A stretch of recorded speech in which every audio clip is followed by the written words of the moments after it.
Boa noite, meninas. Vamos dar continuidade na nossa meditação. Estamos no livro de Deuteronômio, hoje, capítulo 4, e vai ser praticamente o fechamento de um primeiro momento do primeiro discurso de Moisés dentro desse livro, né? Ele está dando orientações ao povo de Israel.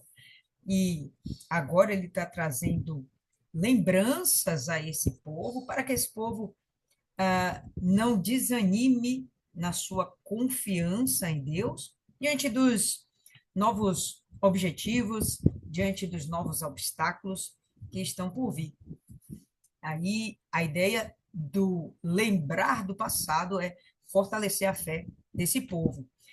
E logo adiante, a partir do capítulo 5, a gente vai perceber Moisés falando a respeito da lei, naquele momento, né, a lei mosaica, os 10 mandamentos, e ele vai esmiuçar, destrinchar tudo isso para a gente a partir do capítulo 5. Então, estamos pertinho de ver sobre esses mandamentos, que esse momento agora, no capítulo 4, ele vai ficar batendo muito forte. Lembra dos mandamentos, lembra dos mandamentos. Então, vamos lá, sem mais delongas, oremos. Senhor nosso Deus, mais uma vez estamos reunidas em Teu santo nome, te agradecemos por mais uma noite, onde o Senhor nos dá a oportunidade de lermos a Tua palavra e meditarmos nela, e nos alimentarmos com toda a sabedoria, com todo o conhecimento que a Tua palavra nos traz. Pedimos, Deus, que o Senhor venha nos fortalecer cada dia mais, e hoje em especial, venha falar ao nosso coração dentro da nossa necessidade. Todo dia, Pai, nós estamos aqui em busca de conhecimento, mas não conhecimento pelo conhecimento. Conhecimento para que a nossa intimidade ela venha a ser ainda mais fortalecida, ampliada. Nós queremos, Deus, profundidade em nosso relacionamento. Nosso relacionamento, dizemos nós e o Senhor. Queremos estar cada vez mais profundas nessa nossa aliança, nesse nosso pacto, nessa nossa relação. E que o Senhor, meu Deus, venha nos agraciar com a tua presença. Que o Senhor venha nos agraciar com a tua sabedoria.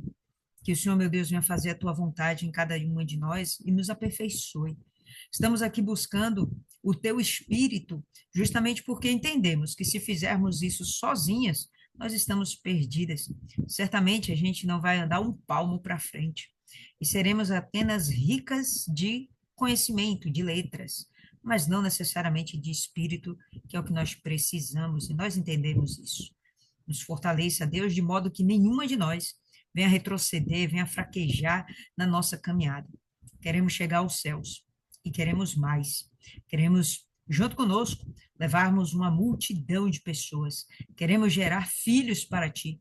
Então, nos capacite, meu Deus, através da tua palavra, através do teu espírito, para que possamos ser úteis ao Senhor. Te agradecemos mais uma vez. Em nome do Pai, do Filho e do Espírito Santo. Amém. E graças a Deus. Amém, povo lindo? Então, vamos lá. Deuteronômio, capítulo 4, verso 1. Aqui. Agora, portanto, ouve, ó Israel, os estatutos e os juízos que vos ensino, para os cumprirdes, para que vivais, e entreis e possuais a terra que o Senhor o Senhor Deus de vossos pais vos dá. Então, ele já começa esse capítulo fazendo esse chamamento, esse alerta, tocando a trombeta, dizendo: guarda os juízos e os estatutos de Deus, para que vocês possam viver na terra que o Senhor vos dá, na terra que lhes é dada por promessa. Guarde os estatutos. Deus, ele está guardando a sua palavra. É verdade? Ele prometeu isso necessariamente a esse povo agora, a esse Israel, não, mas ele prometeu lá atrás a Abraão, a uma geração. Ele já prometeu lá atrás, e de Abraão passou para Isaac, de Isaac passou para Jacó. Estamos aqui com um novo povo, as tribos de Israel. Deus está guardando a sua palavra, sendo fiel, enquanto ao longo dessa trajetória nós percebemos que Israel escorregou várias vezes. Ainda assim, Deus se mantém fiel. Não é o nosso agir, o nosso comportamento, o nosso proceder que modula o caráter de Deus. Pode até modular a resposta de Deus, pode. Eu acredito nisso. Nosso desprezo a Deus faz ele nos desprezar também. O nosso apego a Deus faz ele se apegar a nós também. Eu acredito nisso. Mas mudar o caráter de Deus, a gente não pode fazer nada para que o caráter de Deus seja mudado. Nem na nossa fidelidade ou na nossa infidelidade, Deus vai mudar, porque ele é imutável e ele é fiel. E ao longo desses anos, ele tem guardado a sua promessa. E nesse momento, ele usa a boca de Moisés para relembrar a esse novo povo: povo, guarda a minha palavra, assim como eu tenho guardado a minha palavra. É o que ele está dizendo. Eu tenho guardado a minha palavra, eu tenho guardado a promessa. E eu estou vindo aqui cumprir. Estou lhe dando nas mãos. Estou lutando as batalhas com vocês e por vocês. Agora, na parte de vocês, obedeçam. E quando Moisés fala isso, ele vai usar exemplos da desobediência. Ele vai usar exemplos da obediência, alegando para esse povo que eles não desviem dos juízos e estatutos, dos mandamentos de Deus. Verso 2: Nada acrescentareis à palavra que vos mando. E nunca é um pedido, né, pessoal? É sempre uma ordenança, um mandamento. Não acrescentareis a palavra que vos mando, nem diminuireis dela nada, para que possais guardar os mandamentos do Senhor vosso Deus, que eu vos mando. E o ressaltar, né, de que nada dessa palavra pode ser acrescentado ou tirado é extremamente importante. Israel, há muito tempo, se desviou desse mandamento aqui. Por quê? Ainda que eles observem as ordenanças de Deus, nós sabemos que, de verdade, hoje, Israel, ele não segue a Torá. Ele se baseia na Torá, mas ele segue, na verdade, o Talmud. E o Talmud é uma releitura da Torá, segundo homens que eles consideram homens sábios, homens especiais, que pegam aquela palavra, traduzem e acrescentam. Normalmente eles não tiram, mas eles acrescentam. Até os dias de hoje é assim. E isso se revela como desobediência para Deus. É complicado. Por exemplo, Deus ele realmente manda, exemplo, que as mulheres elas se vistam com discrição, com modéstia. A gente estudou isso no Novo Testamento, nas cartas paulinas, Timóteo, mas ele não disse necessariamente e não usem batom. Isso já é um acréscimo que, por exemplo, algumas denominações acrescentam aos ensinamentos do Evangelho. É justo, é errado, é correto, é coerente, é certo? Está sendo acrescentado algo. É segundo o entendimento da pessoa, mas está sendo acrescentado algo como se fosse um mandamento de Deus. E não é um mandamento de Deus. É um exemplo que eu estou dando. Pois bem, o Talmud para os judeus é a mesma coisa. Eles acrescentam e acrescentam e acrescentam. Eles acrescentam peso. Jesus criticou demais isso da parte dos fariseus. E ele falava aos sacerdotes, aos fariseus, enquanto ele estava aqui, dizendo que eles levavam, obrigavam as pessoas a levarem fardos muito pesados, fardos, inclusive, que eles mesmos não carregavam, ou seja, eles acrescentavam de peso o povo no sentido de leis, de ordenanças que não vinham da palavra de Deus, e eles mesmos não cumpriam aquelas coisas, né? Jesus tratava isso como hipocrisia. A gente está vendo aqui, desde escrituras mosaicas que a conversa é sempre a mesma. Deus, ele não muda, a conversa de Deus não muda, mas o homem gosta de acrescentar, achando que é Deus, querendo ser mais até do que Deus, como se a palavra de Deus fosse insuficiente. Não, vou colocar aqui um ponto a mais, eu acho que Deus não escreveu tudo que deveria ter sido escrito. Fica aí essa ressalva para a gente. Vossos olhos viram o que o Senhor fez por causa de Baal-Peor. Baal-Peor é uma cidade. Porquanto todos os homens que seguiram Baal-Peor, o Senhor teu Deus os destruiu do meio de vós. Qual o problema de Baal-Peor? Nós vimos que os Israel, ele estava começando a tomar posse da terra prometida. Ele começa a tomar posse do lado oriental do Rio Jordão. Lembra disso? Então, do lado oriental do Rio Jordão. Ali, naquela região, se eu não me engano, na região de Ruben, vai ter uma cidade chamada Baal-Peor.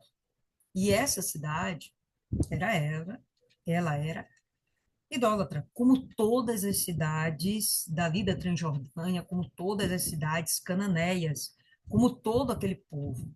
Eles eram idólatras.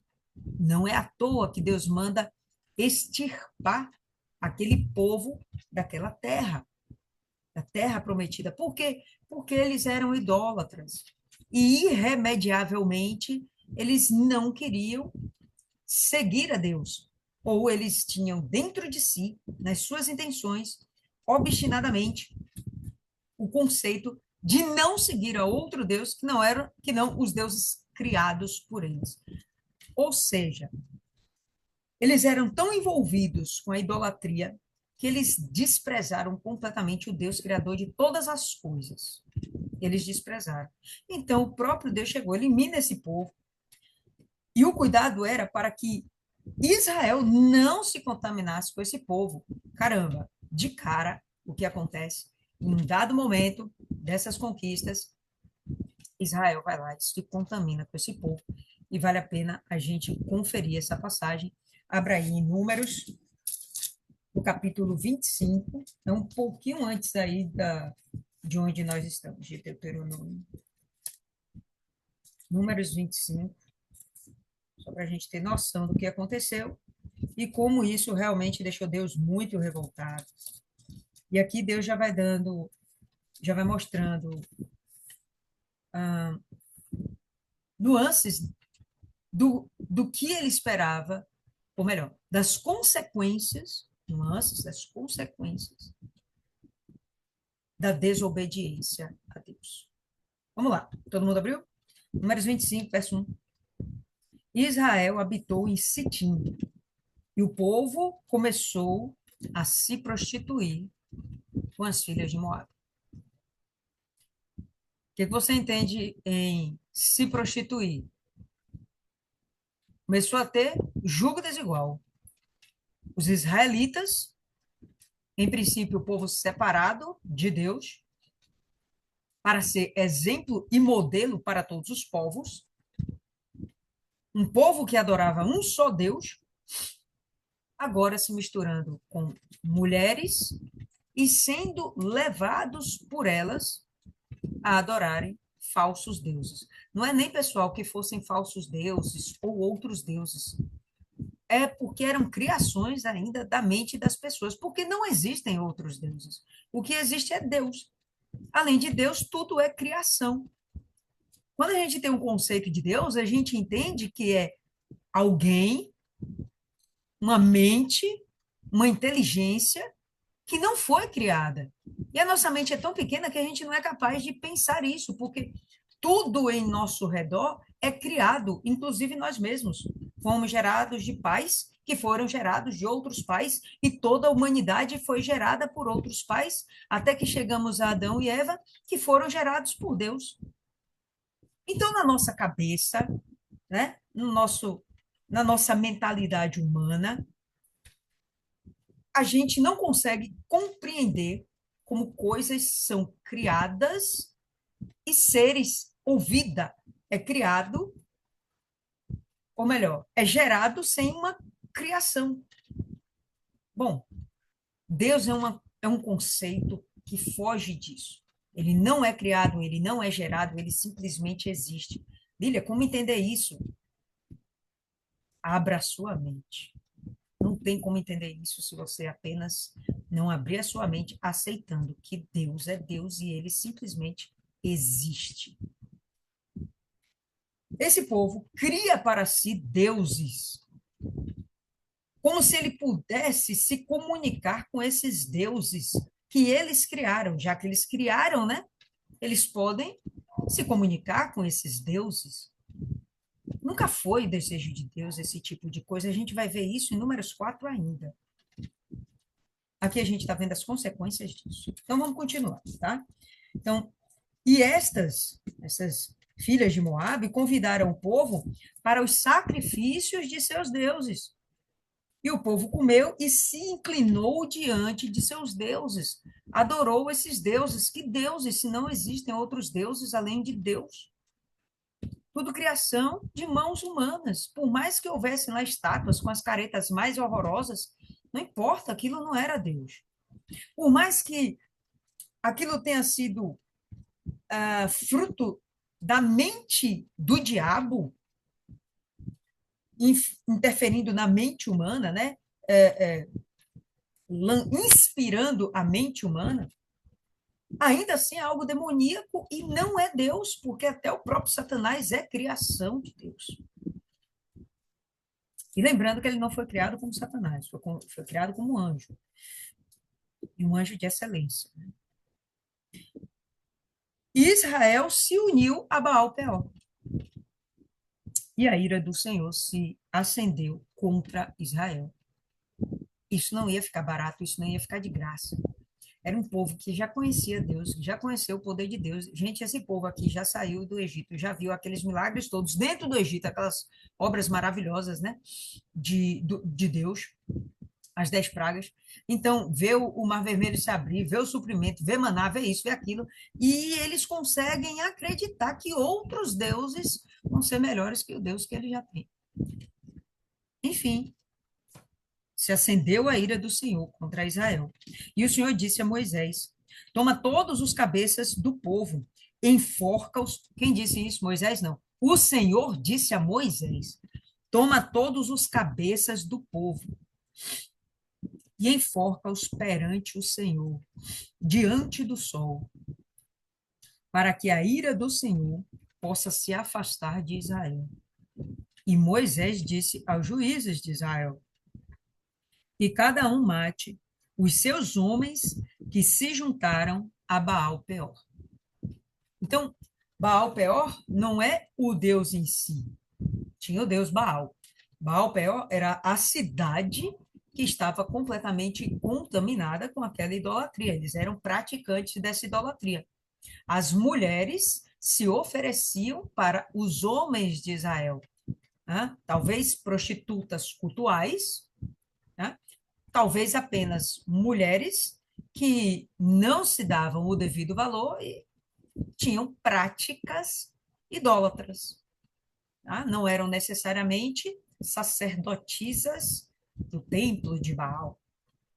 Poderia não ser. E poderia sim ser. Seja como fosse, os homens de Israel se deitaram com essas mulheres. E se juntaram a Baal-Peor. E eis que veio um dos filhos de Israel e trouxe a seus irmãos uma midianita perante os olhos de Moisés e de toda a congregação dos filhos de Israel, que estavam, inclusive, chorando diante da porta do tabernáculo da congregação. Então, tinha gente que estava lá chorando porque Israel mais uma vez pecou, não porque eles tenham pecado, eles, aquelas pessoas que estavam ali, mas, poxa, alguns deles, alguns dos seus familiares, acabaram pecando. E veio a sentença de Deus. Essas pessoas iam morrer, estavam lá, diante da porta, né, do tabernáculo, diante de Moisés, chorando na expectativa de alcançar o perdão de Deus. Bom, segue-se. E quando Finéias, filho de Eleazar, filho de Arão, o sacerdote, viu isto, levantou-se do meio da congregação e tomou uma lança na sua mão. A ideia daquele israelita trazer para dentro da congregação uma midianita não era aprovado por Deus. Não era para acontecer aquilo. Já estava acontecendo uma mistura tal que, mesmo já havendo uma sentença sobre aquele povo, me apareceu um ousado para afrontar novamente todo Israel. Então, ele pegou, foi lá na tenda dele, levou a mulher que ele quis, não era uma esposa, não. Levou a mulher que quis lá dentro da tenda, era idólatra. E aí chega Finéias com o desejo de promover justiça, limpeza espiritual. Ele, como um levita, entendia isso, né? Como um sacerdote, filho de sacerdote, ele vai tomar a seguinte atitude. Né? Levantou-se do meio da congregação, tomou uma lança na sua mão e foi em busca do homem israelita até a tenda e furou a ambos pelo seu ventre, ao homem de Israel e à mulher. É possível que esses dois estivessem nesse momento em uma relação íntima e na mesma hora morreram em seu pecado, foram atravessados pela mesma lança. E a praga cessou sobre os filhos de Israel. E os que morreram daquela praga foram 24.000. Rapaz, 24.000 pessoas é gente pra caramba. É gente pra caramba. Como é que eles chegam em uma cidade e tão rapidamente conseguem se envolver com idolatria? Era uma fraqueza de Israel. Não temos nós nossas fraquezas? A fraqueza de Israel era idolatria. Bom, enfim, voltemos a números. O que Moisés está falando? Olha, lembra daquele período, lembra daquele tempo, quando Israel se envolveu com idolatria. Olha o que aconteceu. De uma só vez morreram 24.000. Então, não cai mais nessa conversa de idolatria, certo? Vossos olhos viram o que o Senhor fez por causa de Baal-Peor. Porquanto todos os homens que seguiram Baal-Peor, o Senhor teu Deus os destruiu do meio de vós. Houve uma limpeza espiritual. Era uma carnificina? Não. Aos olhos de Deus era uma limpeza espiritual necessária. Se num rompante rapidinho 24.000 já foram ali, né, envolvidos, imagina se aquilo continuasse. Ia ser todo o povo corrompido. Era questão só de tempo. Mas vós, que vos chegastes ao Senhor, vosso Deus, hoje estáis vivos. Aqueles que ficaram lá na porta de Moisés chorando. Pronto, aqueles que obedeceram, que seguiram a Deus, que mantiveram sua confiança e sua adoração ao único Deus, esses viveram. Estão aqui para contar a história, né? Eis que vos ensinei estatutos e juízos, como o Senhor, meu Deus, me ordenou para que façais isso na terra que vais possuir. Então, Moisés está lembrando. Eu vos ensinei. Para quê? Para que vocês cumpram esses estatutos agora onde vocês vão morar. Vocês vão possuir essas terras e vocês vão habitar nelas. Não se mistura com os outros povos, não se mistura com idolatria, não se misture, vai dar problema e vai lhes tirar a vida, o sucesso, a paz, a prosperidade, a família, a tudo, vai tirar tudo. Portanto, guardai-vos e cumpri-os, porque esta é a vossa sabedoria e o vosso entendimento, aos olhos das nações, que ouvirão todos esses estatutos e dirão: certamente esta grande nação é um povo sábio e inteligente. Olha só o que Moisés está dizendo, que a palavra de Deus traz sabedoria e entendimento. A palavra de Deus é suficiente para nos tornar diferentes da maioria das pessoas. E é verdade, né? Às vezes a gente tem uma situação e com sabedoria a gente vence aquela situação, não necessariamente com briga, com contenda, com justiça humana, mas você usar a sabedoria que há na palavra de Deus, cessa um problema, né? Quebra as pernas do diabo, transforma vidas. E percebe como Moisés faz sempre menção de que Israel tem de ser um exemplo para as outras nações. Quem vai dizer aqui que Israel é um povo sábio e inteligente? As outras nações. Todas as outras nações.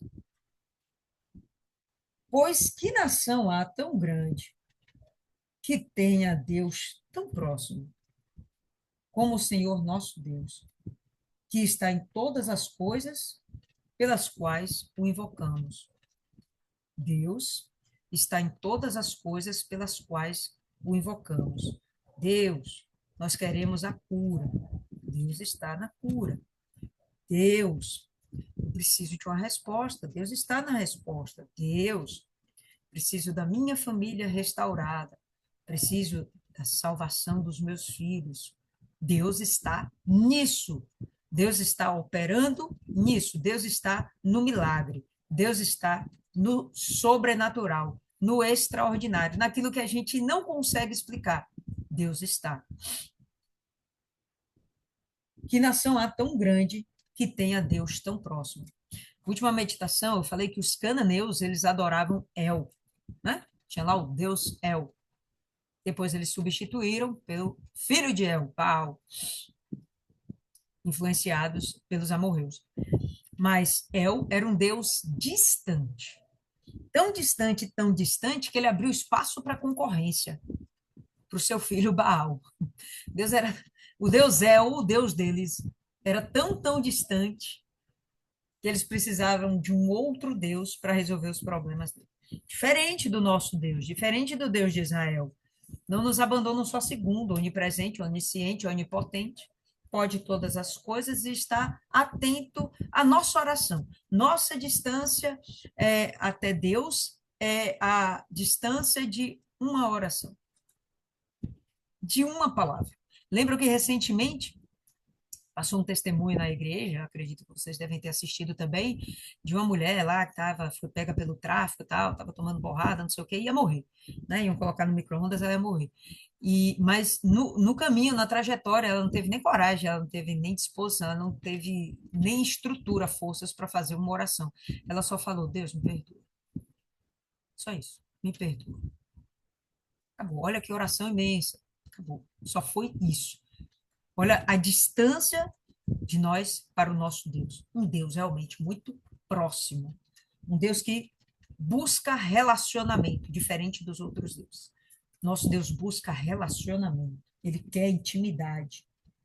Que nação há tão grande que tenha estatutos e juízos tão justos como toda essa lei que apresento diante de vós neste dia? Então, capítulo 5, ele vai começar a reapresentar essa lei.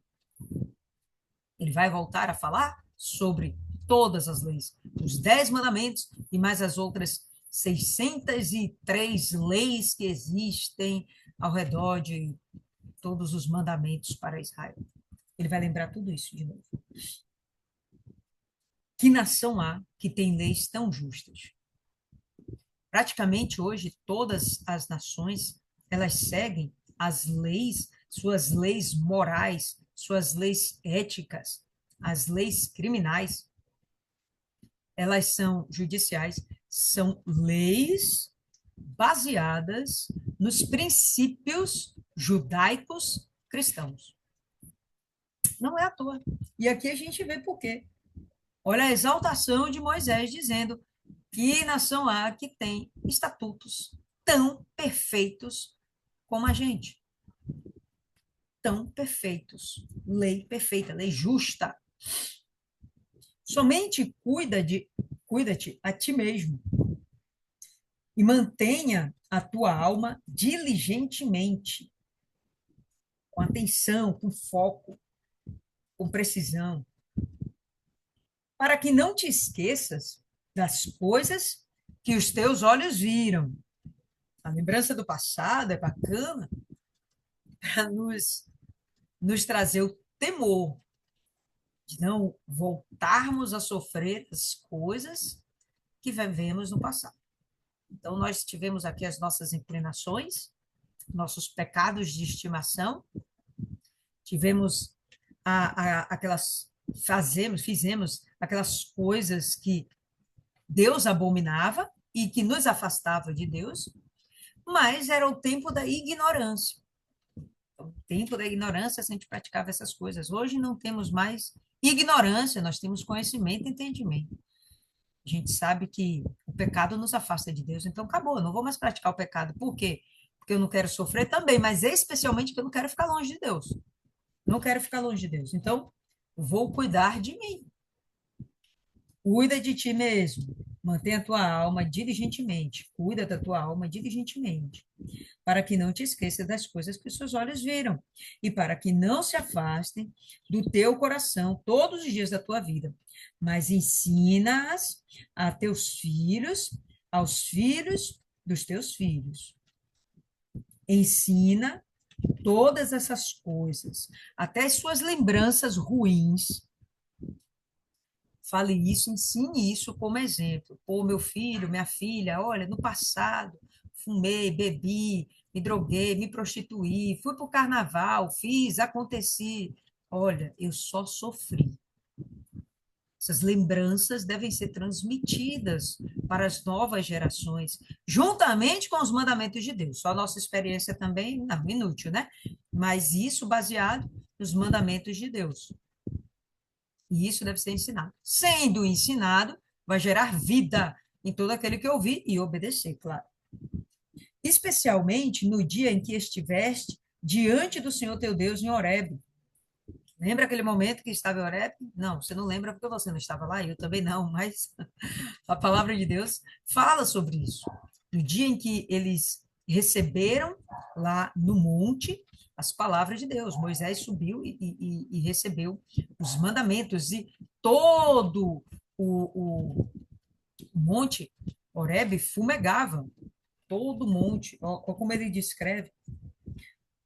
Quando o Senhor me disse, ajunta-me este povo e farei com que ouçam as minhas palavras, para que aprendam a temer-me todos os dias na terra que viverem, e para que possam ensinar a seus filhos.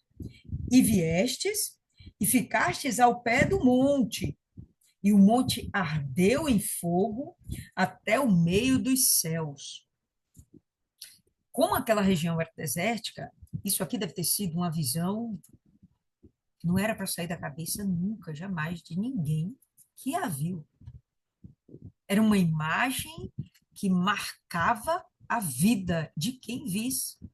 Imagina você no meio do deserto, é escuridão, né? Mas tá lá o monte fumegando, aquecido, rubro, com fogo para tudo que é lado, até o meio dos céus. E a gente nem tem noção do que é meio dos céus. Que a gente não tem noção dessa altura. A gente não tem essa noção. O que é meio dos céus? Não sei. Mas isso aqui foi uma cena incrível. Moisés está dizendo, lembre-se, no meio da jornada haviam crianças. Essas crianças são os adultos de agora com quem Moisés está falando. Lembrem-se desse dia. Vocês eram crianças, vocês eram jovens, vocês eram meninos, mas vocês estavam lá. E viestes e ficastes ao pé do monte, e o monte ardeu em fogo até o meio dos céus, com trevas, nuvens e espessa escuridão. Só tinha esse monte fumegando. Era uma imagem que não dava para sair da cabeça. E por que que esse monte fumegava? Alguém tocou gasolina lá e riscou um palito de fósforo? Não, foi fogo de Deus, fogo consumidor, fogo de Deus. E o Senhor vos falou em meio do fogo, em meio ao fogo. Ouvistes a voz das palavras, mas não vistes semelhança, somente ouvistes uma voz. Eles não viram lá uma forma de homem, uma forma de animal, uma forma de objeto. Eles não viram nada, eles só ouviram uma voz. Gente, a gente seguir uma voz, a gente crê num Deus que não somos capazes de ver com nossos olhos carnais, isso é incrível. Isso exige da gente um, um a palavra está aqui, mas não quer sair. Uma transcendência. Uma transcendência. Você tem que sair desse mundo físico e, na sua mente, você ser capaz de chegar tão longe. E não que esse longe seja distante, mas esse longe é de algo que você não consegue apalpar, não é algo tangível. Você imaginar um Deus que fala com você, que te guia, que te ouve, que vê você, que te acompanha, te gerou lá no ventre da sua mãe, mamãe, papai, gametas, e ele colocou ali o espírito de vida. Os gametas formaram a alma e ele colocou espírito de vida. Ele deu o espírito. Ele estava lá desde o início de tudo. Você imaginar um Deus desse não é algo normal para a maioria das pessoas. Por isso, a maioria das pessoas precisa ver para quê? Tem que ter uma imagem, tem que ter algo que elas possam pegar, beijar, tocar os pés, as mãos, levar no peito, colocar na carteira, ter dentro de casa. Não é esse nível de desenvolvimento que Deus quer da gente. Deus quer que a gente extrapole. Essas pessoas que vivem no raso, na ignorância, elas não conseguem entender esse Deus. Ainda que elas pratiquem religiões que se dizem devotas ao Deus Criador, se elas não veem coisas, elas não conseguem crer nesse Deus, tanto que elas precisam desses outros pequenos deuses, santos, imagens, ídolos, Exus, dê o nome lá que eles quiserem, eles precisam dessas coisas para se achegar a Deus, porque eles não conseguem esse desenvolvimento intelectual e espiritual de entender Deus apenas com o seu cérebro, com o seu espírito, com a sua alma. O Senhor vos falou no meio do fogo, ouvistes a voz das palavras. Só isso. E ele vos declarou o seu pacto, a sua aliança, que ordenou que cumprisseis os 10 mandamentos e os escreveu em 2 tábuas de pedras. Vocês já pararam para imaginar por que 2 tábuas de pedras? Abra aí em Êxodo, no capítulo 32.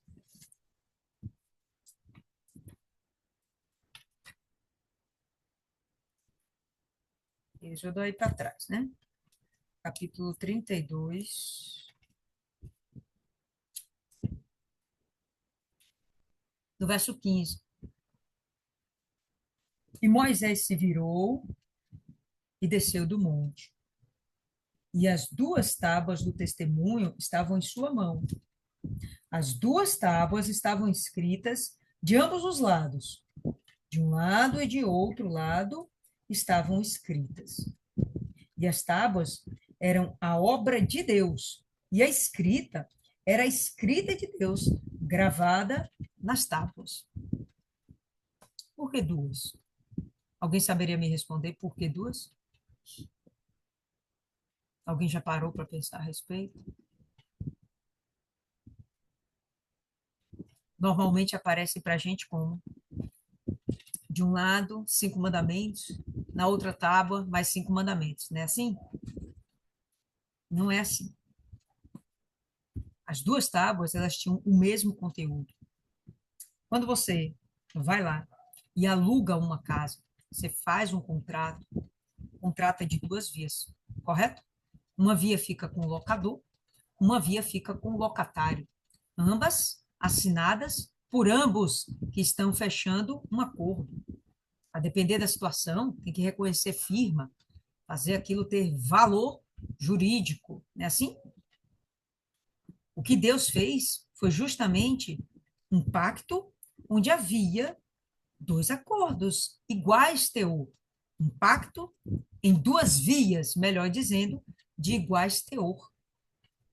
Então, estava lá a via que era de Deus e a via que era dos homens, que foi guardada dentro da Arca da Aliança depois, para que fosse lembrado que existia um pacto de Deus para com os homens para com Deus.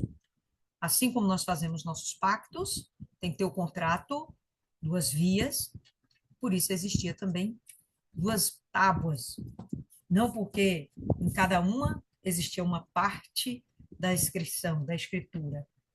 A gente está vendo aqui não.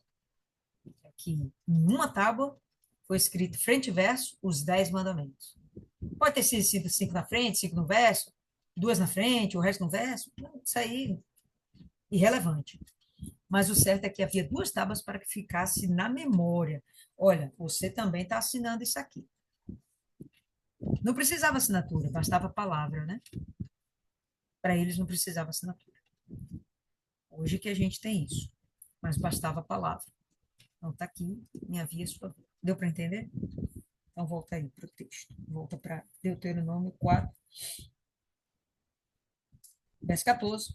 E naquele tempo, o Senhor me ordenou que vos ensinasse estatutos e juízos para que pudesseis cumpri-los na terra que vais possuir.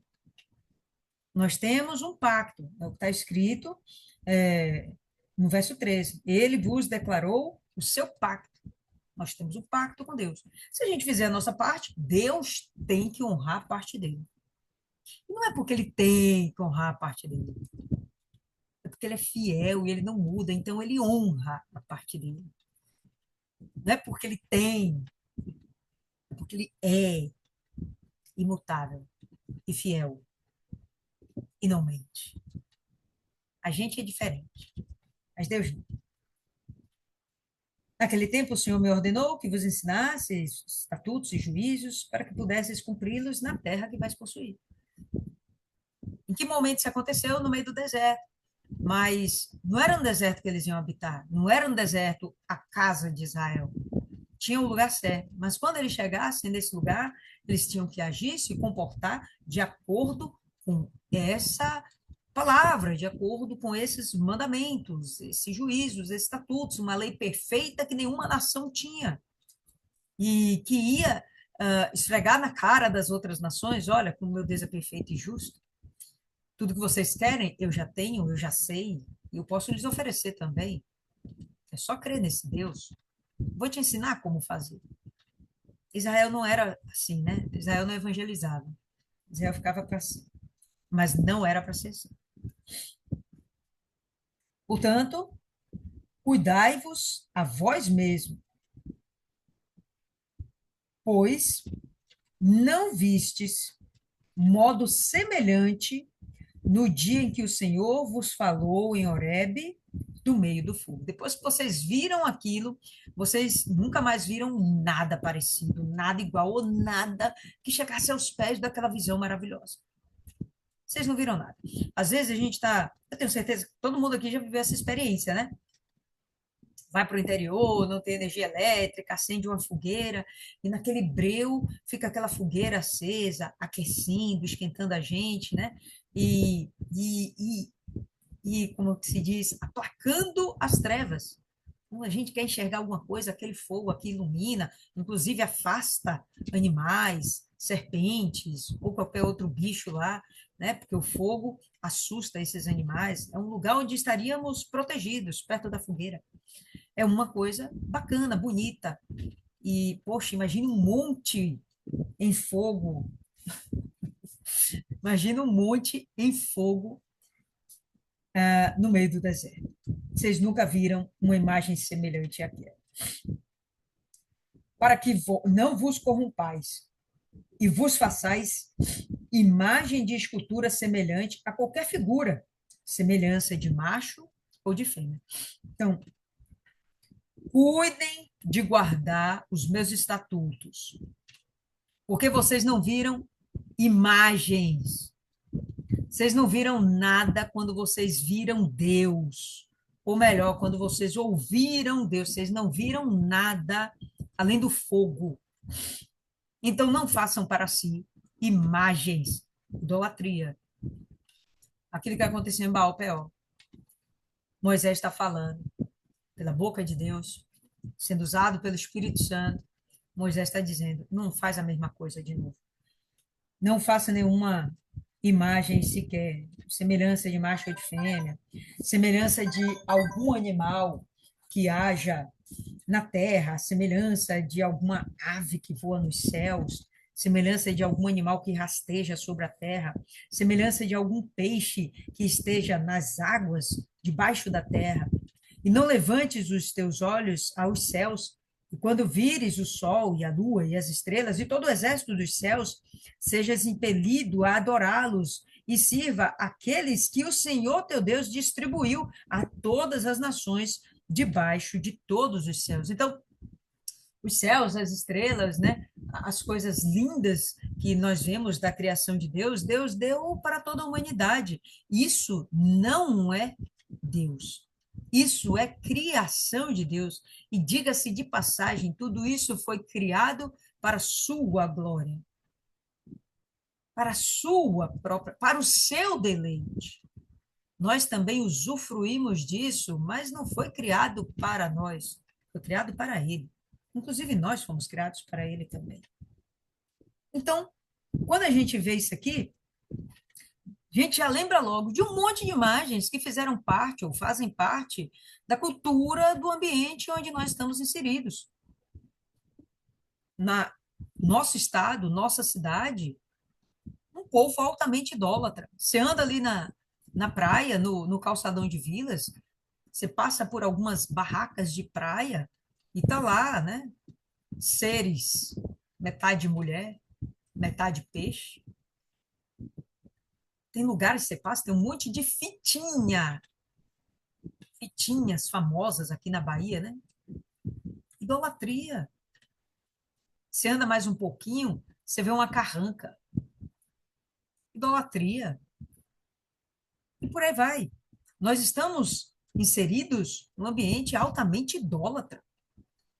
Vamos dar um passeio no Dique do Tororó. O que tem ali? No meio do Dique do Tororó. Idolatria. E por aí vai. Nós vivemos num lugar altamente idólatra. E tem ainda a idolatria disfarçada, né? E as pessoas não reconhecem como idolatria. O apego a pessoas, o apego ao dinheiro, tirando o lugar de Deus e colocando a confiança da pessoa, naquele bem, naquela quantia, naquela importância, naquele valor, naquela riqueza. Idolatria. Deus está dizendo, não, não é isso que eu quero de vocês. Vocês, quando chegarem lá, vocês têm que ser diferentes. E nós temos de ser diferentes. Quando nós chegarmos em algum lugar, nós temos de ser diferentes. E temos que ensinar as pessoas. Ensinar os filhos de nossos filhos e todo mundo que a gente encontrar pela frente. Mas o Senhor vos tomou e vos tirou da fornalha de ferro, até fora do Egito, para que lhe sejais um povo hereditário. Como sois nesse dia? Um povo que vem de Deus. Deus os tomou, tirou da fornalha de ferro fora do Egito. Ele faz uma comparação do Egito a uma fornalha de ferro. Tirou do Egito para que vocês fossem referências para as nações de que vocês são o meu povo. Todo mundo que ouviu falar, vão falar, poxa, que Deus é como o Deus de Israel, que fez essas coisas maravilhosas. Bacana. Israel está sendo bem afamado, pois muito mais está sendo o Deus que está por trás ou na frente de Israel. Além disso, o Senhor se irou comigo por vossa causa e jurou que eu não passaria o Jordão e que eu não entraria naquela boa terra que o Senhor, teu Deus, vos dará por herança. mas devo morrer nesta terra. Não devo passar o Jordão, mas vós passareis e possuireis essa boa terra. Que coisa legal aqui. Não tem rancor nas palavras de Moisés, né? E ele tem um bom desejo. Eu não vou passar, mas vocês vão passar. Eu não vou entrar, mas vocês vão entrar. Tem gente que não é abençoado, não quer que o outro seja abençoado. Incomoda, inclusive, mais o cara ser abençoado, seu vizinho, seu amigo, seu parente ser abençoado, do que você não ser abençoado. Incomoda mais aquela pessoa do que você mesmo, você ser amaldiçoado. Incomoda mais aquela pessoa ser abençoada. É uma estupidez. É uma estupidez. Mas a gente vê Moisés aqui, por causa de vocês, eu me lasquei todo. Mas vocês vão entrar. Ele tem um bom ânimo e ele está preparando essa galera. Vocês vão entrar, vocês vão tomar posse, né? Passando realmente uma boa energia para esse pessoal. Alguém levantou a mão aí? Pode abrir o áudio aí e falar, caso queira. Foi, eu esqueci de tirar, colocar meu nome, porque toda vez eu entro cedo na aula e fica só eu e o pastor. Aí eu não quero que ele aprenda meu nome. Segue lá. Não, eles começam a chamar lá no meio da vídeo, eu tô fora. É, acontece hoje em dia até no meio da gente, porque em todas as aulas, aproveitar que eu falei aí dos pastores na aula, eles falam para a gente fazer discípulo. Só que a maioria das pessoas não querem que o seu discípulo o supere. Ele sempre fala, prepara alguém para colocar. Gente, esse barulho tá tendo não sei o que é isso, mas está incomodando? Ah, não. Hum. Estamos ouvindo nada, só a sua voz. Parece que eu tô até dentro de um sambódromo, Deus é mais. É, e eles falam, não, prepara alguém para colocar no seu lugar, prepare alguém para quando você for para outro grupo, quando você for designado para outra missão. E eu vou ser bem sincero, eu não vejo isso.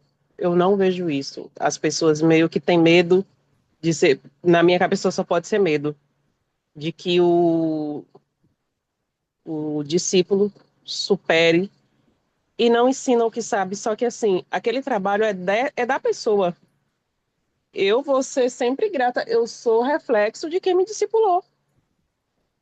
Então, qualquer coisa que diz respeito a mim vai dizer respeito a essa pessoa. No caso, tu, viu? E fica fazendo isso aí, amanhã tá aí sem os dedinhos.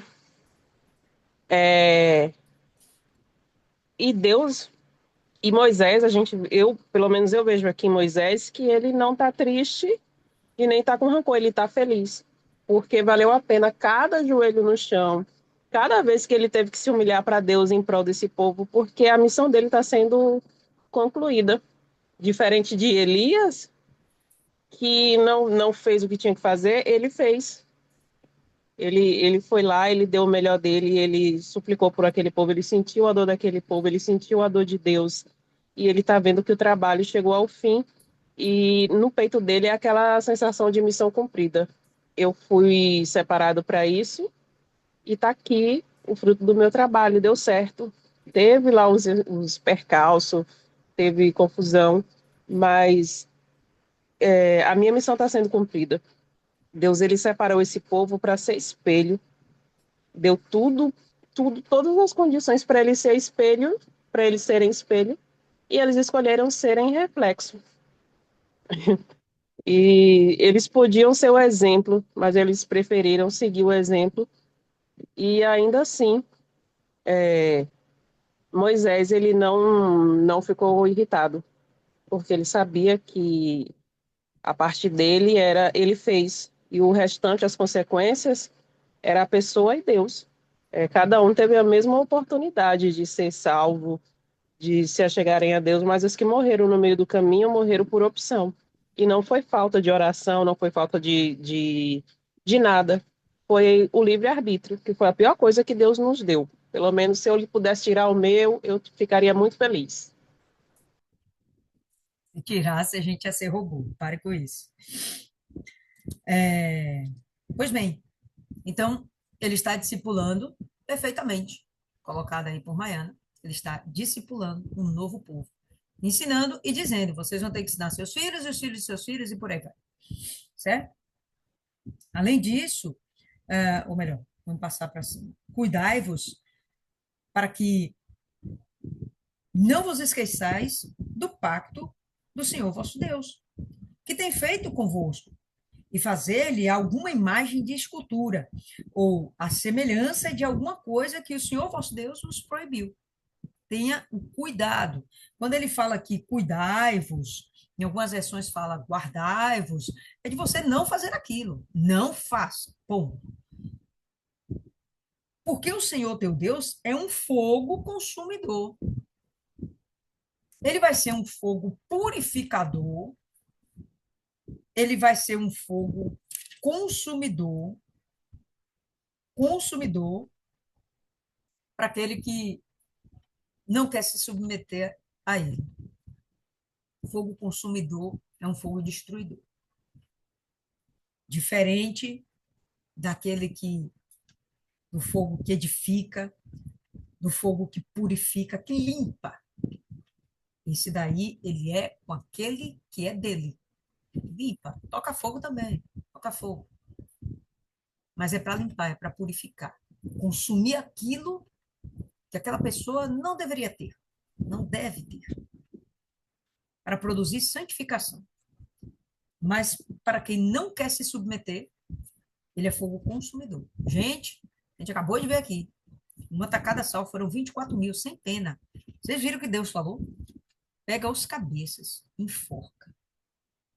Rapaz, é dureza, hein, você pensar numa coisa assim. Deus sendo imutável, o que que vocês acham? Ele mudou? Ele deixou de pensar dessa forma? Claro que não é à toa que Isaías, ele fala para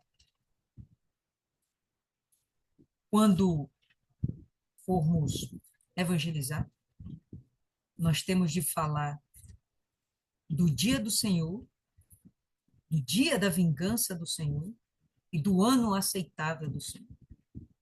O ano aceitável do Senhor é a oportunidade que nós temos de nos convertermos e nos apegarmos a Jesus.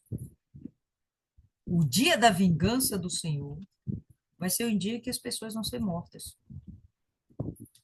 E que não vai ser um dia, é um tempo, em que pessoas vão ser mortas. É isso aqui, ele acabou de falar.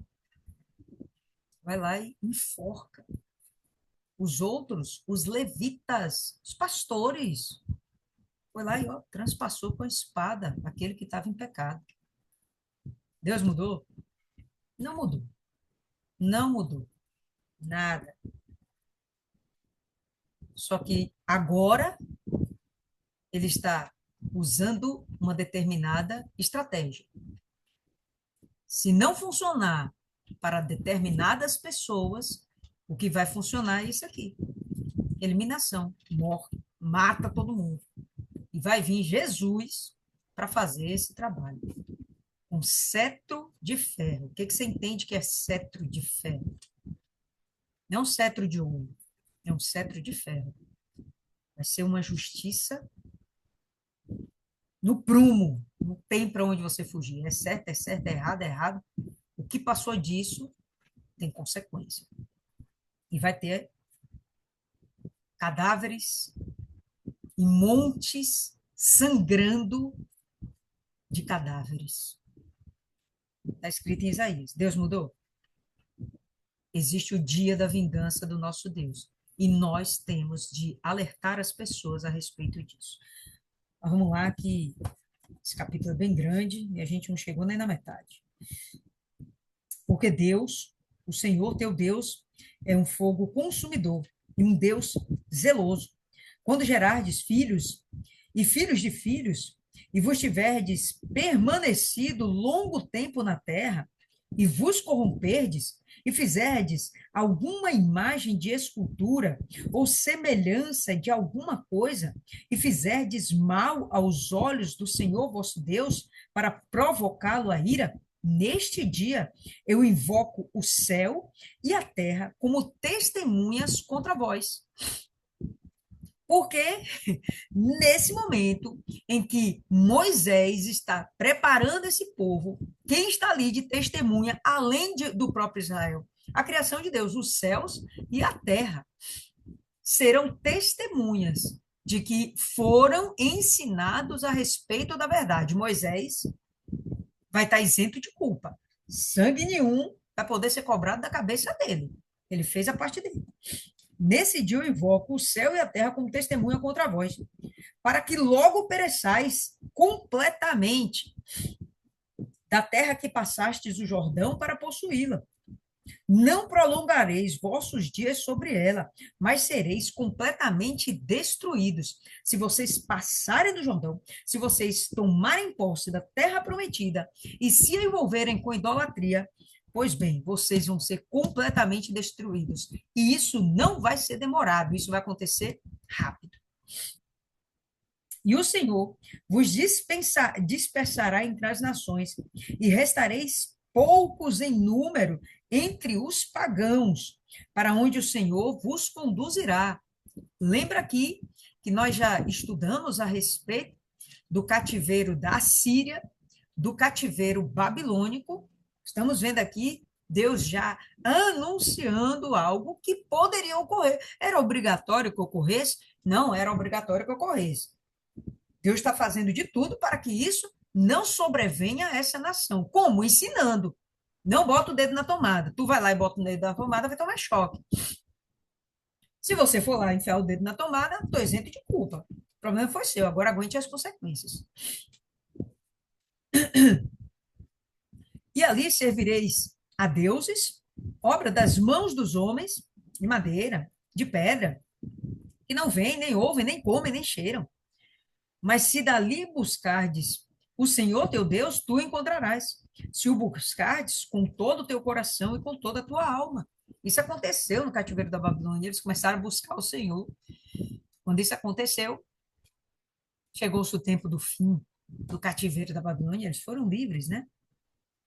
Quando estiveres em tribulação e todas essas coisas vos acontecerem, mesmo nos últimos dias, se tu voltares ao Senhor teu Deus e se obedeceres à sua voz, porque o Senhor teu Deus é um Deus misericordioso, ele não te abandonará, nem te destruirá, nem esquecerá o pacto, a aliança de teus pais, que ele jurou a eles. Por quê? Porque Deus é imutável. Bacana isso aqui. Quando ele fala, nem que seja nos últimos dias, quais serão esses últimos dias para Israel? A grande tribulação. Não tenha dúvida disso. E eles vão clamar a Deus nos últimos dias. E Deus aplacará a sua ira e se voltará em favor deles, porque ele é misericordioso. A nossa distância para Deus é uma oração. Por que pergunta agora aos dias que são passados, que te precederam, desde o dia em que Deus criou o homem sobre a terra, e pergunta desde uma extremidade do céu até a outra, se aconteceu alguma coisa tão grande como esta, ou se ouviu coisa como esta. Que coisa! Algum povo ouviu a voz de Deus falando do meio do fogo, como tu ouviste e viveste? Algum Deus fez uma coisa dessa e a pessoa estava lá para ver e sobreviveu? Não, não existe isso. Mas vocês ouviram a voz do Senhor, sair do meio de um fogaréu, imagina aí meu Deus, uma fogueira imensa. Meu Deus, o fogo chegava ao meio dos céus, sei lá o que é isso. Vocês viram isso e sobreviveram. Isso é grandioso. Ou Deus tentou ir e tomar para si uma nação no meio de outra nação, por tentações, por sinais, por prodígios, pela guerra, e com mão forte, e com braço estendido, e com grandes terrores, conforme tudo que o Senhor teu Deus fez por ti no Egito, diante dos teus olhos. Então, a lembrança É para fortalecer a confiança nesse Deus. Você já ouviu falar de algum Deus que foi lá atrás do seu povo para salvar o seu povo no meio de outro povo que fez sinais, prodígios, maravilhas, patati patatá, para que vocês fossem livres? Já ouviu isso? Alguém já ouviu falar isso? Meu Deus, até os dias de hoje, ninguém ouviu falar isso. Não existe. A ti te foi mostrado para que soubesses que o Senhor é Deus. Não é um Deus. É Deus. Não tem outro Deus. Por que que as outras nações... Por que no desafio de Elias, os profetas de Baal não viram cair fogo do céu? Da parte de Baal. Porque ele não é Deus. Ele nem existe. É uma criação da mente humana, enfeitiçada pelo diabo. Mas não existe outro Deus. Tudo isso foi te mostrado para que soubesses que o Senhor é Deus e não há nenhum outro senão Ele. Do céu, Ele fez com que ouvisses a sua voz, para que Ele pudesse te instruir, te ensinar. E sobre a terra, Ele te mostrou o seu grande fogo. E ouviste as suas palavras do meio do fogo. E porque Ele amou os teus pais, por isso escolheu a sua semente depois deles, e te tirou do Egito diante dos seus olhos, com o seu grande poder. Ele prometeu aos seus pais, e vocês agora são sementes desses pais, e são os próximos signatários da promessa, para mover de diante de ti nações maiores e mais poderosas do que tu, para te introduzir na sua terra e dá-la a ti como herança, como é neste dia. O que vocês acham? Eles tomaram a terra dos gigantes. Lembra a última meditação? Eles foram lá na terra de Bazã, na terra de Og, o último dos gigantes. E ele foi lá, Israel, pequenininho, sem grande estrutura de guerra, sem pólvora, sem bomba, sem drone, sem robôs, foram lá e destruíram gigantes. Claro que não foram eles, foi Deus dando a eles essa vitória. Então, ele está ressaltando: vocês não precisam de mais nada, o que vocês têm é suficiente. Portanto, hoje saberás, e considera isso em teu coração, que o Senhor é Deus em cima no céu e embaixo na terra, não há nenhum outro. Já comentei aqui com vocês que é um pensamento interessante. Se Deus é onisciente, onipresente, onipotente, a ideia do onipresente leva a Deus até as zonas baixas da terra, onde estão demônios. Ele está lá no inferno, no abismo. Por isso, Davi fez aquele salmo com completa confiança. Ainda que o leito dele estivesse no inferno, ele estava em paz, porque ele sabia que Deus estava com ele. Deus está ali, está em qualquer lugar. Não há outro Deus, nem nos céus, nem acima dos céus, nem embaixo da terra. Portanto, guardarás os seus estatutos e os seus mandamentos, que te ordeno neste dia, para que tudo te vá bem, e com os teus filhos depois de ti, e para que possas prolongar os seus dias sobre a terra, que o Senhor teu Deus te dá para sempre. Hoje em dia a gente vê a juventude morrendo jovem, não envelhece. Por quê? Porque não obedece a palavra de Deus. Talvez não tenham sido ensinados a respeito, e houve aqueles que foram ensinados e desprezaram a Deus. é uma consequência. Os dias nessa terra não são prolongados. Consequência do pecado.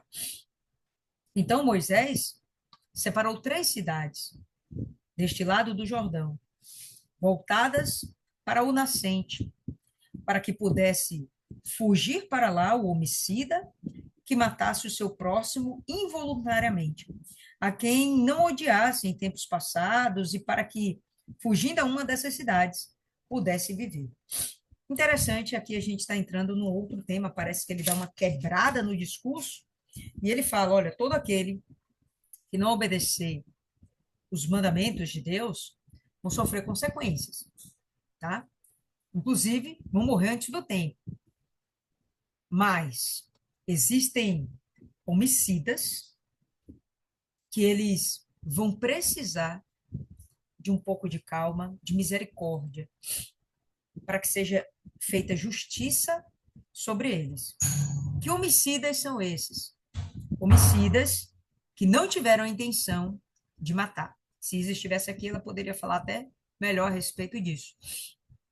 Homicidas que cometem o crime culposo, não necessariamente o doloso, onde há realmente uma intenção de levar a pessoa à morte. E aqui nós estamos falando do que ele chama de cidades de refúgio ou simplesmente cidades-refúgio. E aí eu gostaria que vocês abrissem rapidamente, porque o nosso tempo está ficando curtinho. Mas eu já falei para vocês, né, que esse período de meditarmos Deuteronômio, a gente vai demorar um pouquinho mais, porque os capítulos são maiores. Então, abra aí em Números no capítulo 35. Você vê que muita coisa do que acontece aqui em Levítico está baseado, fundamentado em números, né? Números 35, a partir do verso 10. Vou ler aqui rapidamente com vocês. Fala aos filhos de Israel e dize-lhes: quando cruzardes o Jordão para a terra de Canaã, indicareis vossas cidades para que vos sejam cidades de refúgio. Para que o homicida que matar alguma pessoa sem intenção possa fugir para lá. E estas cidades vos serão cidades para refúgio do vingador, para que o homicida não morra antes de comparecer perante a congregação em julgamento. Não é que essas pessoas elas vão estar livres de juízo, não, vão para a cidade de refúgio, acabou, tá tudo bem, uma maravilha. Não, elas vão ser julgadas, mas vão ser julgadas e o vingador de sangue não vai ter o poder de matá-las, porque era uma regra no Oriente Próximo, isso não era só Israel. Se uma pessoa matava alguém, os familiares desse alguém tinham o direito de matar aquela pessoa, o homicida em questão. Seria vingança daquele sangue que foi derramado. Era um direito. Inclusive, a Bíblia também atesta esse direito no Antigo Testamento. Jesus já vem e fala, não matarás e não vai matar de jeito nenhum, né? Aquele que te bate numa face, ofereça a outra. É diferente. É o mandamento de Cristo, é o evangelho de Cristo. O evangelho mudou, ficou um pouco mais complicado. Não vamos entrar nesse assunto agora, mas o Antigo Testamento liberado. Podia ter o vingador de sangue. E aí o que acontecia? Se aquela pessoa ela tinha matado sem intenção, por exemplo, estava brincando, olhou para o lado, esbarrou num velhinho, o velhinho caiu, bateu a cabeça, teve traumatismo craniano, morreu. Não foi a intenção dela matar a pessoa. A pessoa morreu por consequência do seu ato, sua distração, aconteceu alguma coisa e, infelizmente, o velhinho veio a óbito. Exemplo, exemplo. E aí vem o filho do velhinho, não, eu vou te matar. Se fosse com a intenção de matar, o filho do velhinho podia ir lá e concretizar estava tudo certo. Podia matar o homicida em questão. Mas como foi sem querer, até que aquela pessoa fosse julgada, ela tinha que correr, ir para uma cidade de refúgio, ficar lá. Lá o vingador não podia entrar. Tinha que esperar o julgamento acontecer.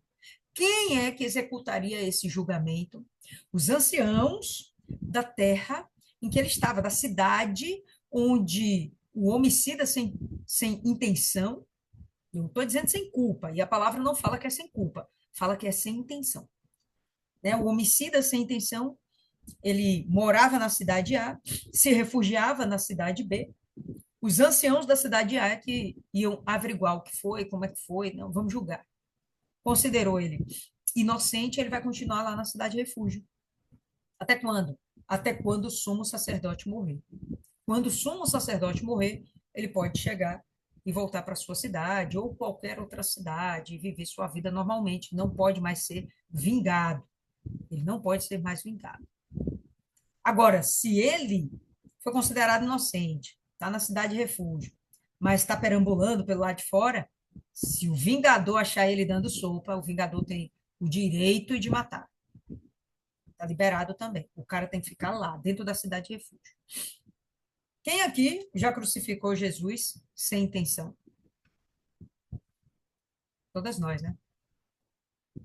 Quando nós vivíamos nossos pecados, a gente não crucificou Jesus? Ele não foi morto pelos nossos pecados? Então, pelo nosso pecado, nós matamos Jesus, certo? Tínhamos a intenção de matar Jesus? Não, não tínhamos a intenção. Não conhecíamos isso. A gente nem entendia o que era pecado. A gente só estava vivendo. Depois que a gente entende o que é pecado, poxa, aí me é um arrependimento. O que é que eu faço agora? Me refugio em Jesus. As cidades refúgio, elas apontam para Jesus Cristo.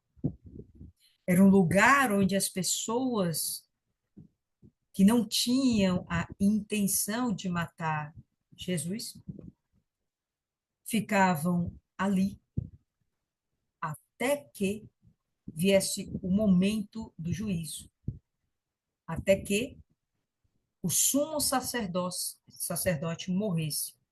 Só que nós hoje temos um sumo sacerdote que não morre. Concorda? Estamos livres de sermos vingados. Vamos ser arrebatados. Estamos salvas. Não é assim? Cidade de Refúgio, ela anuncia o que Jesus representará para uma geração distante da de Deuteronômio. Mas a ideia de que há misericórdia para aqueles que não fazem a coisa intencionalmente, a misericórdia, essa ideia, ela está sendo já formatada dentro desse novo povo. E isso vai ser levado adiante. A gente pensa assim também. Pô, fulano fez isso, mas ele não sabia. A gente releva. Quando a coisa é espiritual, né? Prostituía, roubava, mentia, idolatrava. A gente entende, pô, isso não está certo. Tivemos conhecimento da palavra, está errado. Como é que eu vou me salvar agora? Caramba, eu matei Jesus tantas vezes. Não, então eu me refugio em Cristo. É um sumo sacerdote que não morre. E agora eu tenho minha salvação garantida. Vamos continuar aqui mais um pouquinho. Paramos aqui no verso Hum, 12. Que que foi? isso? Fale, Fabiane. Não, não quero falar, não. Foi sem querer, o celular caiu aqui. Ah, tá, fechou. Então vamos lá. E estas cidades vos serão cidades para refúgio do vingador, para que o homicida não morra antes de comparecer perante a congregação em julgamento. E nós vamos aparecer diante de um tribunal, né? Tribunal de Cristo. E essas cidades que dareis, tereis 6 cidades de refúgio. Darei 3 cidades deste lado do Jordão, e 3 cidades dareis na terra de Canaã. E estas serão 3 cidades de refúgio. Essas 6 cidades serão um refúgio para os filhos de Israel, para o estrangeiro, para o peregrino entre eles, para que aquele que matar alguma pessoa sem intenção possa fugir para lá. Então, deixa eu ver aqui mais adiante. E se o ferir com instrumento de ferro, de modo que ele morra, será um homicida e certamente morrerá. E se o ferir atirando uma pedra com a qual ele possa morrer, e ele morrer, será um homicida, certamente morrerá. E se o ferir com um instrumento de madeira com a qual ele possa morrer, e ele morrer, e será um homicida, certamente morrerá. O vingador de sangue matará o homicida. Quando ele o encontrar, o matará. Está liberado, tudo certo. Mas se ele o empurrar com ódio, ou arremessar-lhe alguma coisa, esperando que ela morra, né? Estou com raiva, vou jogar uma pedra. Ou se lançar alguma pedra sobre algum homem, sem vê-lo, de modo que possa morrer e morra, ou melhor, volta, perdoe. Ou verso 21. Ou por inimizade e o ferir com a sua mão e ele morrer, aquele que o feriu certamente será morto, porquanto é um homicida, e o vingador de sangue matará o homicida quando o encontrar. Mas, se ele o empurrar acidentalmente, sem inimizade, sem ira, né, coração limpo, ou se arremessar-lhe alguma coisa sem um mau intento, ou se lançar alguma pedra sobre algum homem sem vê-lo, de modo que possa morrer e morra, não vendo ele seu inimigo, nem buscando o seu mal, não sendo ele seu inimigo, nem buscando o seu mal, então a congregação julgará entre aquele que feriu e o vingador de sangue, segundo estas leis. E a congregação livrará o homicida da mão do vingador de sangue. E a congregação o devolverá à cidade do seu refúgio, para onde havia fugido. E ali permanecerá até a morte do sumo sacerdote, que foi ungido com o santo óleo. Então, a cidade refúgio, ela tinha uma importância de sinalizar para esse povo Israel como lidar com a misericórdia, porque Deus está querendo fazer um povo que seja exemplo. Tá certo? Então, se a coisa aconteceu sem intenção, ele já está sinalizando para a perfeição da lei. Até isso foi pensado. Ou aquela pessoa que matou sem intenção, feriu sem intenção. Não, peraí, então você não vai ser julgado, não vai ser condenado à morte. Agora você vai ter que ficar naquele lugar. Vai ter que estar afastado do convívio aqui com as pessoas, não porque você represente uma ameaça mais para essas pessoas, mas que aqui fora o vingador pode acabar com você. O vingador pode lhe matar. Quem seria hoje esse vingador? O diabo. Ele pode te matar. Mas você estando guardado no refúgio, aí tudo bem. Quando o sumo sacerdote morrer, aí você está livre. Mas, até lá, você está protegido. Hoje, nosso sumo sacerdote é o Senhor Jesus. Abra aí em Hebreus, no capítulo 6, e a gente vai ver algo que sinaliza para essa intenção. Hebreus 6, no verso 18. Hebreus, lá no finalzinho da Bíblia. Verso 18.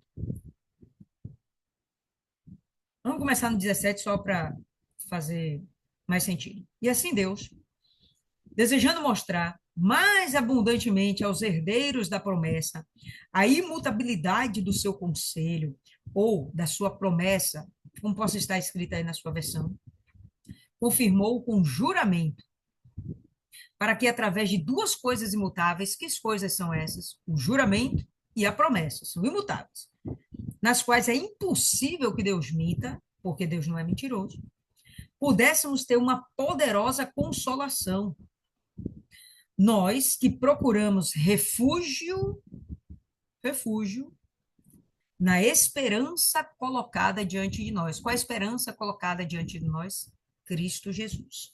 Se você ler o resto aí o resto não, né? O capítulo 6 de Hebreus, você vai entender que ele está falando da promessa de salvação em Cristo Jesus. Então, provavelmente essa alusão em Hebreus de Cristo ser o nosso refúgio é baseado nesse conceito da cidade refúgio, onde lá, até que o sumo sacerdote morra, aquela pessoa que não teve intenção, ela está protegida dos seus erros, da condenação pelos seus erros, tá certo? Ela está protegida. E nós temos um sumo sacerdote que não morre.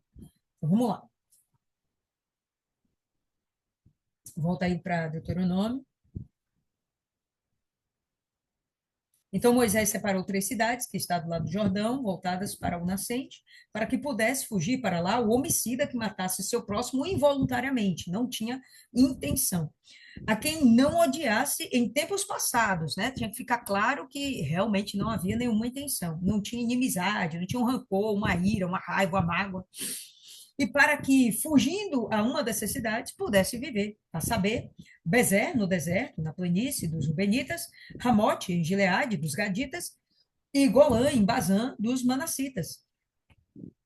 E esta é a lei que Moisés estabeleceu perante os filhos de Israel.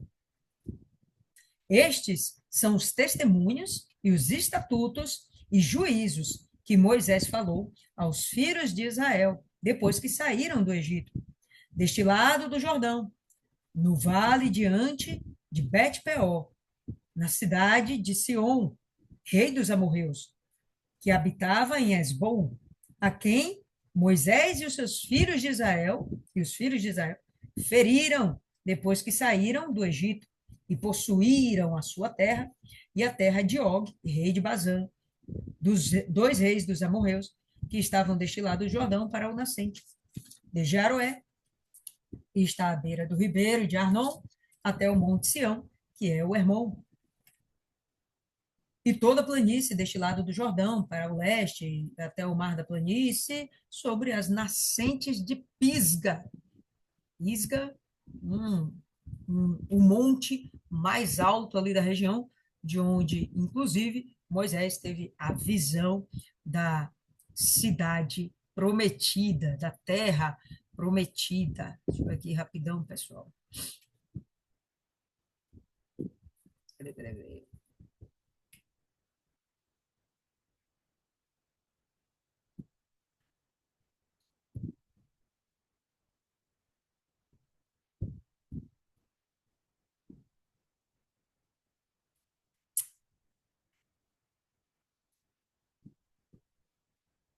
Então, aqui, ó, mostrando para vocês 3 cidades, 3 cidades na região da tribo de Ruben, uma na tribo de Gade, uma na tribo de Manassés. E quando eles atravessaram o Jordão, Deus também já tinha dado essa ordem, que haveriam também 3 cidades-refúgio na terra prometida, né, em Canaã. Então a gente vai ter uma aqui na tribo de Naftali, uma aqui na outra tribo de Manassés e outra aqui na tribo de Judá, em Hebron, certo? Então a gente vai ter aí as cidades-refúgio, apontando para a misericórdia de Deus e seu plano perfeito da salvação. Diga aí, povo lindo, o que que fica para vocês? Eu sei que o tempo extrapolou um pouquinho, mas dá para a gente trocar aí umas 2 ideias. Deixa eu ver aqui, Vanessa. Fala aí, Vanessa. Pois não. O que que Boa você noite, acha? pessoal. Boa. Eu achei esse versículo bem interessante, né? Vários ensinamentos, mas o que deixou assim bem claro para mim foi a abominação de Deus pela idolatria, né? Foi um povo que viu e viveu maravilhas, mas se inclinava para a desobediência, para a corrupção e para a idolatria, né? Ele sempre alertava também sobre a obediência, que quando você estava, que eu entendi, né? Que a obediência, fica perto de Deus, e que a desobediência estava bem claro que é a morte, né? Levava à morte, ao afastamento. E outro ponto também que eu percebi aqui foi, ele sempre recordava os israelitas, né? Sobre a aliança. Só, eu faço isso por vocês por causa dos antepassados, né? Pela aliança com os antepassados. Isso ficou bem claro. Foi esses três pontos, assim, de obediência, desobediência e abominação de Deus sobre a idolatria. Concordo com você que, inclusive, o maior pecado que um ser humano pode cometer é a idolatria. Ah, você pode fazer muitas coisas erradas, né? Nós, você não, lá eles, lá ele pode fazer muita coisa errada, que a gente não faz mais nada. Verdade. Mas a idolatria é terrível. Deus realmente abomina com todas as forças e era o pecadinho de estimação de Israel. Entendeu? Eu conheci uma pessoa que o pecado de estimação dela era mentira, não conseguia falar nada, de 10 palavras, 11 era mentira, era terrível, né? Eu já conheci outra que não podia ver homem, não, velho. Podia ver homem que caía com homem, caía com homem, caía com... É incrível, pecadinho de estimação, né? Mas Israel era idolatria. Então, deixa eu ver aqui, próxima. Dona Rosa Pereira.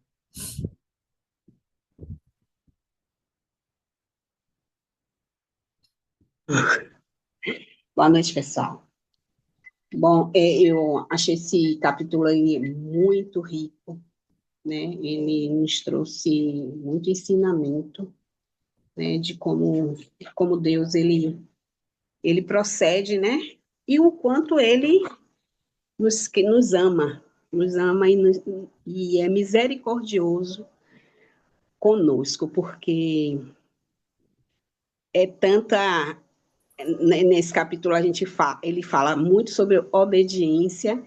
Ele faz com que a gente fique atento, né? Que a gente tem que vigiar o tempo todo para a gente não ultrapassar os estatutos dele, os mandamentos dele. E é um ensinamento grande, porque acaba que a gente tem que seguir isso para que a gente esteja próximo, mais próximo de Deus. Essa aliança, né, que a gente tem com Deus, a ligação maior está na palavra, né, no que a gente vive no nosso dia a dia com Ele. E Ele é aquele Pai zeloso que nos mostra o caminho, né, e a gente vê que esse povo, né, teve muitos deles que esqueceu disso, esqueceu de tudo que Deus fez por eles, de onde ele foi tirado, de tudo que Deus deu para eles, e eles esqueceram. E a gente vive no mundo hoje que é assim também, que Deus faz tudo por nós e a gente acaba esquecendo e fazendo coisas arbitrárias que desagrada a Ele. E a gente segue a nossa vida com a força do nosso braço, com a nossa carne, com o nosso querer e a nossa vontade, e esquecendo que Deus, ele faz tudo para que a gente tenha uma vida melhor, uma vida com abundância. E lá não foi diferente, né? Porque quando Moisés subiu e quando ele desceu, estava todo mundo fazendo coisas que destruiu, estava se destruindo, se autodestruindo. E esse mundo hoje a gente se destrói mesmo. Se a gente não tiver o conhecimento, a gente vai se destruindo. E o que eu entendo, o que eu entendi aí, é esse amor tão grande que Deus tem por nós, essa misericórdia que Ele ainda tem por nós, né? Que fala sobre a cidade, que Ele ainda protege aquele que matou sem querer, né? Não teve aquela intenção, não tinha aquele sentimento de querer matar. E ele olha todos os pontos ele liga, ele olha, ele observa. Então, Deus, ele conhece o nosso coração e ele sabe exatamente quem somos cada um de nós. E ele tem deixa eu ver a palavra, não é nem consciência, é aquela coisa de ficar ainda esperando por nós, para a gente cair em si, ter a consciência de que as coisas podem, você pode melhorar, você pode se transformar, e Deus fica naquela paciência, naquela perseverança com a gente, e tem coisas que a gente faz, né? Às vezes a gente até tem consciência do nosso pecado, mas a gente vai lá e faz, e Deus está lá, tentando, tentando, tentando, tentando, ele não desiste, né? Ele é um pai, eu digo que esse Deus é o meu Deus grandão, porque a gente faz as coisas, vem caminhando, né? São tantas tribulações na vida da gente, são aquele corre-corre, Deus traça uma rota para a gente está lá naquela rota, nós sabemos, né? O diabo sabe que a gente está andando e caminhando lá para a nossa bênção, para a nossa vitória, para a nossa salvação. Ele não tem o direito de nos tirar de lá, mas ele tem direitos de atrapalhar. E se a gente for fraco, do jeito que o mundo está, se a gente fraquejar, a gente cai e a gente não consegue chegar lá. E as pessoas têm essa mania, ou nem a mania, as pessoas, ou eu tenho uma caminhada, eu já estou na metade do caminho, e de repente acontece algo, eu volto para trás. Volto tudo e esqueço de tudo que Deus fez dentro daquela caminhada, para você chegar, porque você vai passar por vários problemas, várias tribulações, vários desertos, várias coisas, né? Porque Deus vai te transformando nessa caminhada. E aí, de repente, algo, às vezes até algo inusitado, algo pequeno, faz você voltar tudo de novo e você não pensa assim, pô, vou voltar tudo de novo, eu vou me afastar de Deus e vou ter que fazer toda a caminhada novamente. E as pessoas continuam nos mesmos erros, nessa mesma caminhada errada. E se a gente não perseverar, não tiver o conhecimento da palavra, não se fortalecer em Deus, não buscar, a gente cai. E muitas vezes a gente está até perseverando, buscando tal, mas o diabo ele trabalha de tal forma para te cansar, para fazer você fraquejar. E aí você tem que ter esse conhecimento para você impedir que ele consiga te derrubar. Eu estava assistindo um desenho animado, é o Pelegrino, muito bom esse filme, gente, vocês deviam assistir, muito maravilhoso esse filme. E eu disse, meu Deus, eu me identifiquei tanto, porque durante a nossa caminhada, a gente passa por tudo isso, pela dúvida, pelo medo, né, pelo orgulho, tudo isso faz parte da nossa vida, sim, faz parte, né? E aí, se a gente não tiver esse policiamento, essa vigilância, essa fé de buscar mesmo, a gente vai caminhando e ele vai te derrubando, ele vai te fraquejando. Ele disse, eu vou, eu não, no filme ele fala assim, que eu não vou, eu não consigo impedir que você chegue lá na terra prometida, mas eu consigo atrapalhar. Então, ele vive para atrapalhar, atrapalhando o tempo todo. E se você olhar para o lado, para essas coisas que ele coloca, você cai. A gente vê tanta gente na igreja que já caiu, que eu disse, meu Deus, eu vi pessoas que eram ali da fé mesmo, que e não estão mais lá, não consegue mais voltar. E a gente tenta, a gente vai atrás, a gente busca, a gente leva oração, a gente leva a palavra. Tá cegas, o diabo cegou todo o entendimento. E aí é muito complicado isso. E esse capítulo ele é muito forte, porque Deus está ensinando, mostrando, ele está mostrando todo o amor dele por um povo idólatra, né? O povo idólatra, depois que Deus tirou aquele povo do Egito que estava sofrendo, e o povo ainda volta para trás. É o que a gente vive hoje, né? E para mim tem um significado muito grande, porque eu sempre penso assim, quando vem as guerras da minha vida, eu disse assim, epa, eu não vou voltar para trás, não. Eu vou na guerra mesmo, eu vou caminhando, eu vou me arrastando, eu vou, mas eu vou. Mas eu para voltar para. Aí eu penso, as pessoas não pensam, será que não pensam? Eu vou ter que voltar tudo de novo. E eu vou ter que fazer toda a caminhada de novo.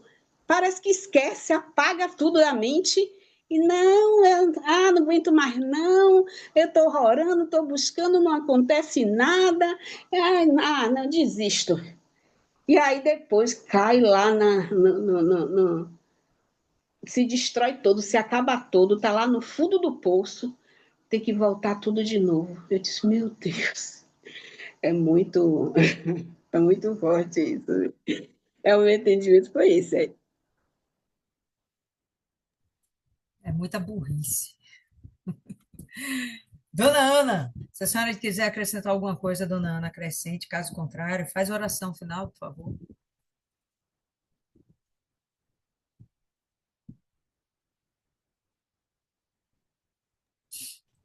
Boa noite. Para mim aqui é muito forte esse capítulo, muito, muito, muito mesmo. Fala muito, esclarece muita coisa. Agora, eu fiquei assim, o que me tocou muito mesmo foi a parte aqui, Moisés lutou tanto, mesmo ali, Deus dizendo para ele, no que não queria ouvir mais nada, que ele falasse mais tocasse mais no assunto. Daí ele deu a sentença de morte, de que ele ia morrer. Ele continuou ali, mandou ele olhar, admirar e passar para Josué. Realmente me chamou muito a atenção, muito forte mesmo. Mas outra coisa também é a desobediência do povo, desobediência, corrupção, a idolatria. Realmente, Deus fica irado com a idolatria. Hoje eu cheguei a ver aqui, no momento aqui, que eu liguei a TV, estava buscando o canal, eu vi que hoje foi um dia, né, de consagração. É muita gente ainda que está atrás dos santos aí, dos ídolos, com a cegueira espiritual. É muita gente ainda que precisa conhecer o Senhor Jesus. Muita gente mesmo. Mas é isso aí. É como diz a palavra de Deus, que a messe é grande, são poucos os operários, né? E vamos em frente, vamos orar. Meu Deus, em nome do Senhor Jesus, meu Pai, ainda na Sua presença, Senhor, meu Deus, peço ao Senhor, meu Pai, que venha abrir a nossa mente para que possamos, meu Deus, levar para a nossa família, amigos, parentes, todas as pessoas, meu Pai, que existe um só um Deus, que não existe nenhum intermediário, só que nós só chegamos a Deus através do Senhor Jesus Cristo. E foi Ele que morreu por nós, Ele que carregou nossos pecados, e que nós precisamos, meu Pai, levar para as pessoas estão resistentes, meu Deus, que o Senhor nos fortaleça, nos capacite, nos ensine, nos dê a inteligência espiritual, meu Pai. Ó Deus, em nome do Senhor Jesus, meu Pai, toma nossas vidas em tuas mãos e nos fortaleça o teu povo, meu Pai, que já te conhece, te busca, mas a luta é grande, meu Pai, aqui na terra, é muita coisa mesmo que vem para nos abater, para que a gente venha desacreditar da sua existência. E só o Senhor, meu Deus, é quem pode nos fortalecer. Só o Espírito Santo para nos fortalecer, nos guiar e nos levar na caminhada, porque a caminhada é longa, a porta é estreita, mas com o Senhor, meu Pai, nós podemos alcançar, podemos chegar lá. Que o Senhor venha nos fortalecer, toma nossas vidas em tuas mãos, nossas famílias, e nos prepara para amanhã, que é a ceia do Senhor, meu Pai. Leva muita gente para a igreja, meu Pai, que está aí na TV, que as pessoas venham ser tocadas e despertadas para que elas tenham força de chegar até um templo do Senhor. Abençoa essa noite, meu Pai, e abençoa todas as nossos familiares, Senhor, abrindo o entendimento deles, abrindo o coração, para que eles venham entender e compreender que o Senhor é o único caminho, única verdade e única vida. Senhor, entrego ao Senhor nossas vidas, nossas famílias e o culto amanhã. Que neste culto, meu Pai, haja salvação e haja almas ganhas, meu Pai, para o teu reino. É o que eu te peço, Senhor, e desde já te agradeço, no nome do Pai, do Filho e do Espírito Santo, em nome do Senhor Jesus. Amém. Amém, pessoal. Graças a Deus. Isso aí. Próximo capítulo, a gente já vai entrar mais nos 10 mandamentos. Então, vale muito a pena, que a gente vai se aprofundar um pouquinho nisso. Tenta estar presente, não falta. E medite antes, porque isso vai enriquecer ainda mais o seu aprendizado e a sua comunhão com Deus. Deus abençoe. Tenha uma excelente semana a todas vocês e até a próxima.